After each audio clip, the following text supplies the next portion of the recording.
चेहरा पहले से कुछ डरावना लग रहा था। उसके बाल बिखरे हुए थे और आंखों में काजल फैल चुका था। नीता देखने में ऐसी लग रही थी मानो कोई डरावनी चुड़ैल हो। नीता को देखते ही दहशत की वजह से टिकट चेकर बेहोश हो जाता है। दोस्तों, ये कहानी एक लड़की नीता और उसकी नोवेल की भूतिया कहानी।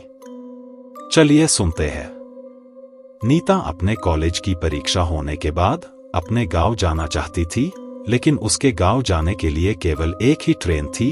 इसलिए उसने 2 महीने पहले ही टिकट के लिए आवेदन दे दिया था, लेकिन उसके टिकट का स्टेटस अभी तक वेटिंग लिस्ट ही था। अगले दिन उसका सफर शुरू होने वाला था, जिसके लिए उसने कुछ खाने पीने की सामग्री और रास्ते में पढ़ने के लिए एक नॉवल खरीदा, जिसका नाम था ट्रेन का भूत।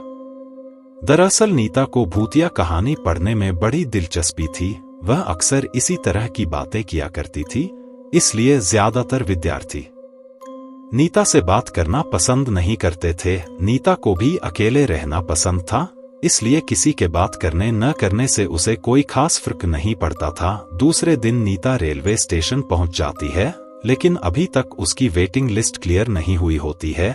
नीता सीट न मिलने से परेशान होती है।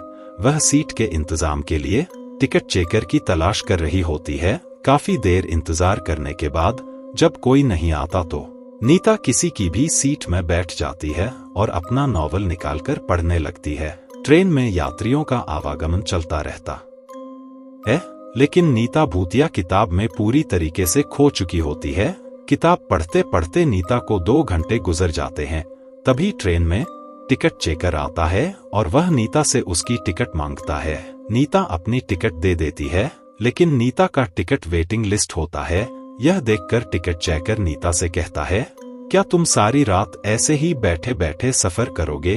तभी नीता कहती है, नहीं सर, 23 नंबर का बर्थ खाली होने वाला है और सुबह तक उसमें कोई नहीं आएगा। मैं उसी बर्थ में ही सो जाऊंगी। नीता की बात सुनकर टिकट चेकर को ताज्जुब होता है, क्योंकि यह जानकारी तो गुप्त है। फिर नीता को यह बात कैसे पता चली कि वह सीट खाली होने वाली है? टिकट चेकर सोच में ही पड़ा होता है कि अचानक नीता कहती है, सिर्फ 10,000 रुपए के लिए किसी की जान लेना अच्छी बात नहीं है सर। और यह बात सुनते ही टिकट चेकर के चेहरे का रंग बदल जाता है। वह नीता की बात को अनसुना करके आगे की बर्थ में निकल जाता है। दरअसल नीता जो नॉवल पढ़ रही थी, उसमें भूतों को अपने संपर्क में लाने का मंत्र लिखा हुआ था, जिसे गलती से नीता ने पढ़ लिया था और इसी वजह से नीता के अंदर शैतानी रूह प्रवेश कर चुकी थी। नीता से मिलने के बाद टिकट चेकर बहुत घबरा चुका था। दरअसल 15 दिनों पहले गलती से एक आदमी ट्रेन से गिरकर मर गया था, जिसकी वजह यही टिकट चेकर था। लेकिन यह सिर्फ एक हादसा था। टिकट चेकर अपनी सीट पर बैठा ही होता है कि अचानक नीता बगल में आकर बैठ जाती है। नीता का चेहरा पहले से कुछ डरावना लग रहा था। उसके बाल बिखरे हुए थे और आंखों में काजल फैल चुका था।